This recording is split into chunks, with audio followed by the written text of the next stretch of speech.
BA part 1 लोक प्रशासन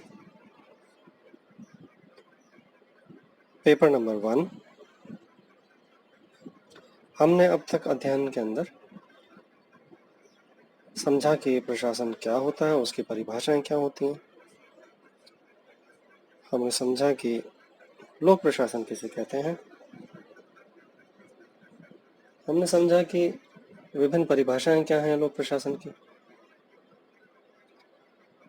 तथा ये जाना कि लोक प्रशासन की प्रकृति कैसी है। आज हम अपने पिछले लेसन को ध्यान करते हुए ये दोहराते हैं कि हमने जब प्रकृति के बारे में बात किया तो हम ये जानना चाह रहे थे, समझना चाह रहे थे कि क्या लोक प्रशासन एक कला है या एक विज्ञान है या दोनों का समावेश है।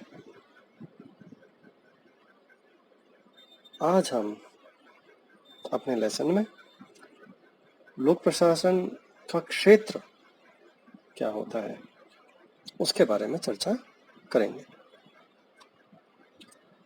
लोक प्रशासन का क्षेत्र तथा पहचान एक शैक्षिक अध्ययन शास्त्र एवं क्रियाशील सरकार दोनों ही रूप में सदैव से सतत संवाद एवं विवाद के विषय रहे हैं। इस स्टेटमेंट का, इस कथन का यह मतलब है कि लोक प्रशासन एक शैक्षिक अध्ययन शास्त्र तो है ही, और दूसरी तरफ एक क्रियाशील सरकार के रूप में भी लोक प्रशासन को देखा गया है। लोक प्रशासन कुछ क्रियाएं हैं। लोक प्रशासन एक तरफ तो एक अध्ययन भी है जो आप कर रहे हैं, मैं कर रहा हूं, और लोक प्रशासन एक क्रिया है जो सरकार के विभिन्न अंग कर रहे हैं रोज प्रतिदिन, जब वो जन कल्याण के कार्य कर रहे हैं, जब वो लोक नीति निर्माण तथा उसके दायरे में रह के क्रियाएं कर रहे हैं। हमने वुड्रो विल्सन और विभिन्न डेफिनेशंस में देखा कि कानून को स्थापित करने, कानून के दायरे में रह के कार्य करने को लोक प्रशासन कहते हैं। तो लोक प्रशासन कुछ गतिविधियां हैं। तो इसलिए हम मानते हैं कि एक दोनों आयाम हैं इसमें।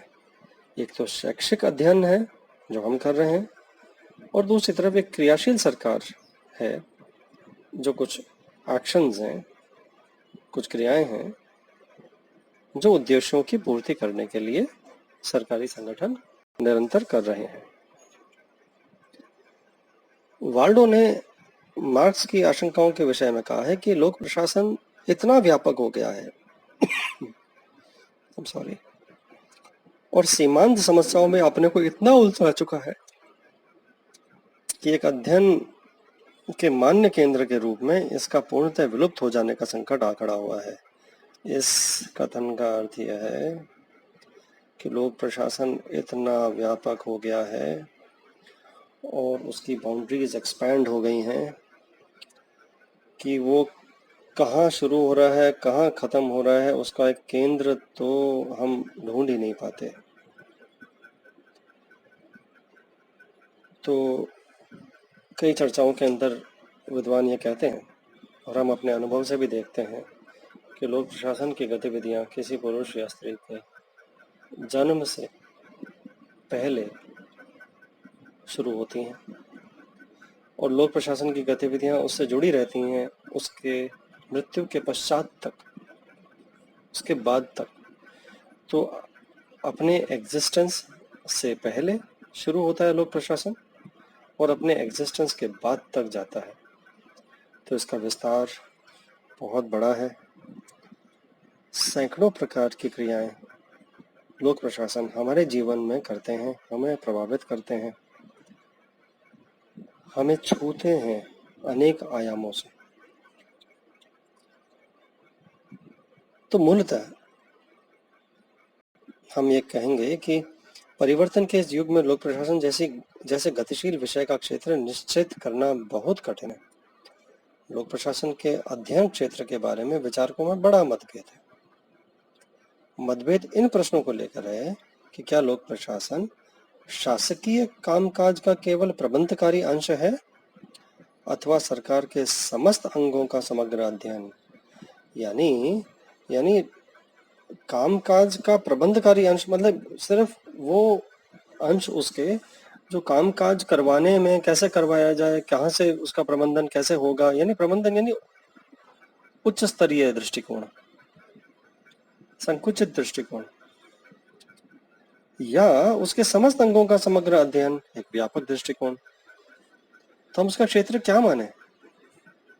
केवल वो मैनेजमेंट वाले काम जो ऊपरी स्तर पे होते हैं, उच्च स्तर के ऊपर होते हैं, या समग्र क्रियाएं जो निचले स्तर तक एक चपरासी के लेवल तक होती हैं। एक्सरे मशीन पे जैसे किसी ने बोला था कि एक अस्पताल के अंदर एक्सरे करते हुए जो कर्मचारी वहां खड़ा है वो भी लोक प्रशासन कर रहा है, एक चपरासी कहीं सफाई कर रहा है या किसी को पानी की व्यवस्था करा रहा है, वह भी लोक प्रशासन है। तो क्या व्यापक दृष्टिकोण से देखा जाए या संकुचित दृष्टिकोण से देखा जाए? क्या लोक प्रशासन सरकारी नीतियों का क्रियान्वयन है? मतलब सरकारी नीतियों कोई बना दे और लोक प्रशासन केवल उसके क्रियान्वयन से जुड़ी हुई क्रियाएं हैं, अथवा यह नीति निर्धारण में भी प्रभावी भूमिका अदा करते हैं। मतलब केवल एग्जीक्यूशन पार्ट लोक प्रशासन है या उसका पॉलिसी फॉर्मुलेशन, उसका नीति निर्माण के अंदर भी योगदान है?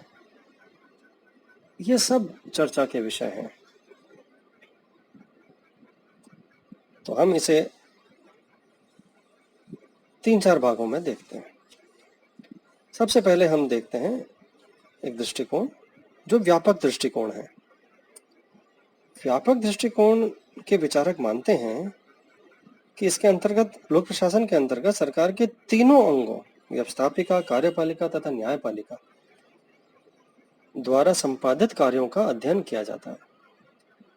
इसके अनुसार लोक प्रशासन के क्षेत्र में वे सभी क्रियाकलाप आते हैं जिनका प्रयोजन लोक नीति को पूरा करना या उसे लागू करना होता है। इस दृष्टिकोण के अनुसार डाकतार विभाग में पत्रों को छांटना, बांटने और बांटने के काम से लेकर विभाग की नीति और प्रबंध के उच्चतम सभी कार्य प्रशासन में आ सकते हैं। विलबी, मार्क्स, वाइट इस विचार के समर्थक हैं।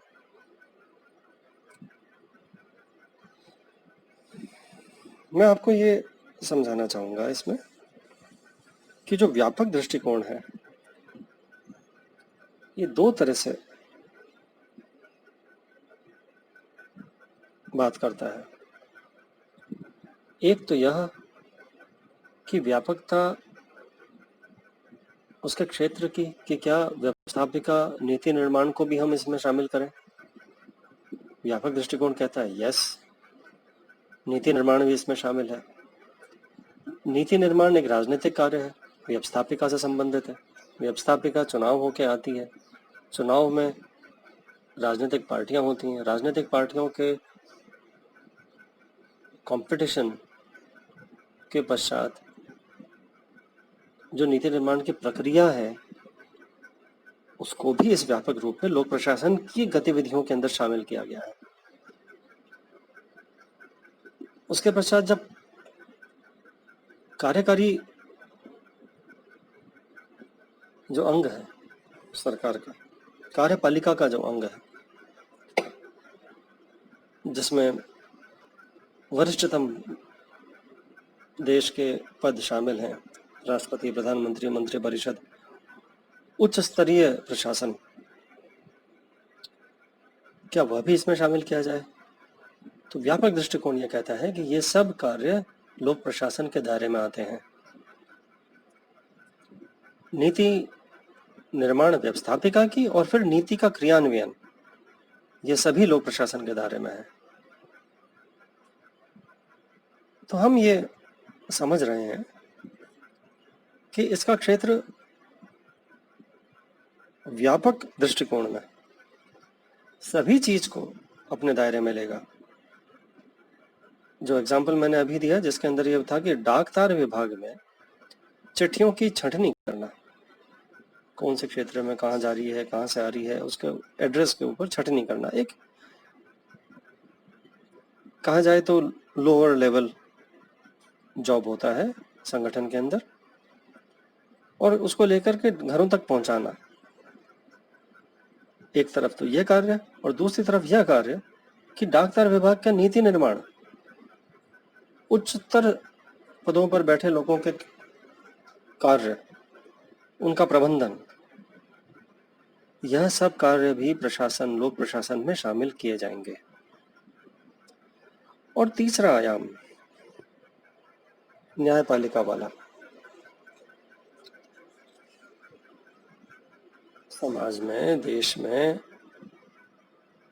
कार्यपालिका के कार्यों को लेकर के या किन्हीं भी विवादों को लेकर जब न्यायपालिका कार्य करती है तो क्या हम न्यायपालिका को भी लोक प्रशासन में शामिल करेंगे?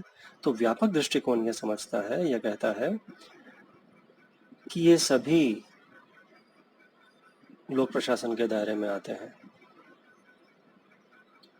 न्यायपालिका भी लोक प्रशासन है, वो भी जनहित के लिए कार्य कर रही है।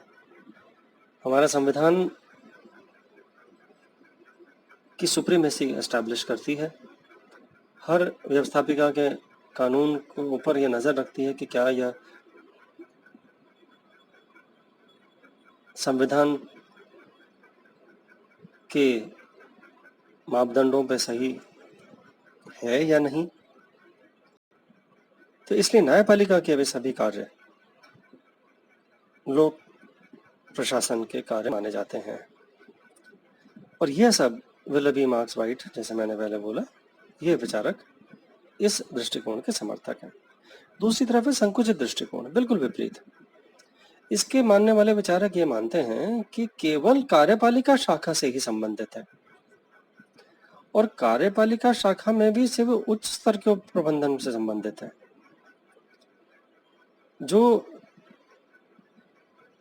ऐसे कार्य जिनका संबंध प्रबंध की विधियों, तकनीकों तथा पद्धतियों से होता है, जो सभी संगठनों में सामान्य रूप से पाए जाते हैं, ऐसे कार्य लोक प्रशासन में माने जाएंगे। साइमन ने कहा, हर्बर्ट साइमन ने, कि लोक प्रशासन से अभिप्राय उन क्रियाओं से है जो केंद्र, राज्य तथा सारे स्थानीय सरकारों की कार्यपालिका शाखा द्वारा संपादित की जाती हैं। इस दृष्टिकोण में निम्नलिखित का अध्ययन होता है। ये बातें गौर करने की हैं। कार्यरत कार्यपालिका का अध्ययन, सामान्य प्रशासन का अध्ययन, संगठन संबंधी समस्याओं का अध्ययन, सेवी वर्ग की समस्याओं का अध्ययन, सामग्री प्रदाय संबंधी समस्याओं का अध्ययन, वित्त संबंधी समस्याओं का अध्ययन तथा प्रशासकीय उत्तरदायित्व का अध्ययन। यह संकुचित दृष्टिकोण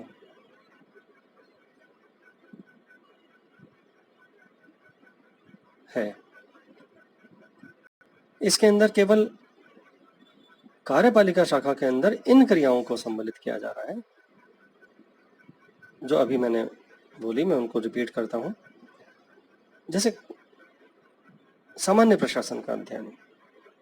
अब सामान्य प्रशासन उच्च स्तर का ही, संगठन संबंधी समस्याओं, ऑर्गेनाइजेशन कैसे बनेगी, कौन उसमें होंगे, कैसे, कहां से आएंगे, संगठन कैसा होगा, किसके पास क्या शक्तियां होंगी संगठन के अंदर, तो ये सब तय कौन करता है? उच्च स्तरीय। सेवी वर्ग की समस्याओं का अध्ययन, कितने पद होंगे, कैसे भरे जाएंगे, कहाँ किसकी पोस्टिंग कैसे, सेवी वर्ग की समस्याएं, उनकी छुट्टियां, उनके नियम, उनके कार्य प्रणालियां, ये सब। सामग्री प्रदाय संबंधी समस्या, वित्त संबंधी सारी समस्याएं का अध्ययन, और फिर प्रशासकीय उत्तरदायित्व का अध्ययन। तो हम ये देख रहे हैं कि लोक प्रशासन का क्षेत्र दो तरीके से अभी हमने अध्ययन किया।